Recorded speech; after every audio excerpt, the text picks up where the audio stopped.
हमारे मैक्सिमम कोई 10 से 12 मन दूध दिन में निकलता है, उस हिसाब से आप देख लीजिए।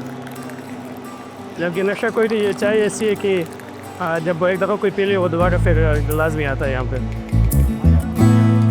बनाने का भी तरीका अलग है, उसके लिए उस्ताद भी ऐसे चाहिए होते कि जो इस काबिल हो, जो यहाँ पे खड़े हो सके। 2 शिफ्टें होती है, 24/7 चलता है और काफ़ी रेस्ट लगी होती है।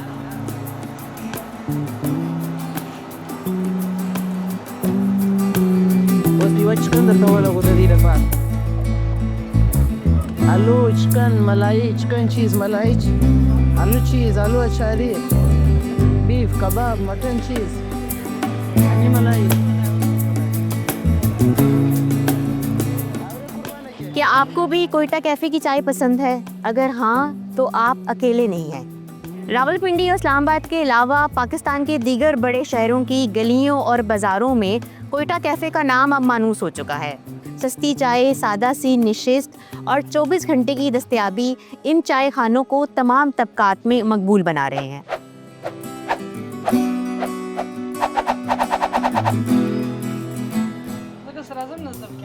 कोयटा कैफ़े दरअसल बलूचिस्तान से ताल्लुक़ रखने वाले अफराद की जानिब से कायम किए गए छोटे कारोबार हैं जो रोज़गार की तलाश में बड़े शहरों का रुख करते हैं।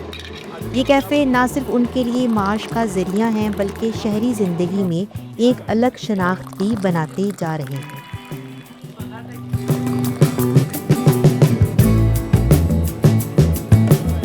इन चाय खानों में चाय के साथ पराठा, आमलेट और दीगर सादा नाश्ता दस्तयाब होता है जो तुलबा, मज़दूर, ड्राइवर और नाइट शिफ्ट करने वालों के लिए एक सस्ता और आसान इंतखाब है। सुबह सवेरे से लेकर रात गए तक खुले रहने वाले ये कैफ़े मसरूफ़ शहरी मामूल में एक वक्फ़ा फराहम करते हैं।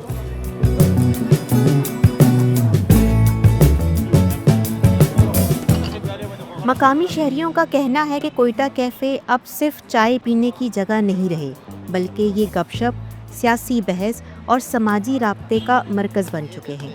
यहाँ मुख्तलिफ़ पस मंज़र से ताल्लुक़ रखने वाले लोग एक ही मेज़ पर बैठे नज़र आते हैं।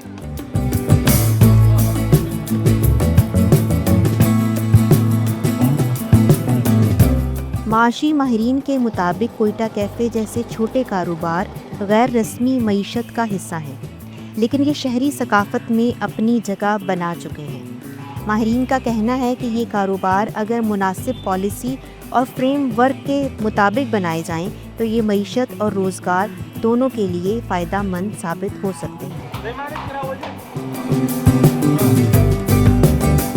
फ़िलहाल कोयटा कैफ़े शहरों की गलियों में कप के गिर्द घूमती एक ऐसी कहानी है जो हिजरत, मेहनत और शहरों की बदलती हुई सकाफ़त को नुमायां करती है।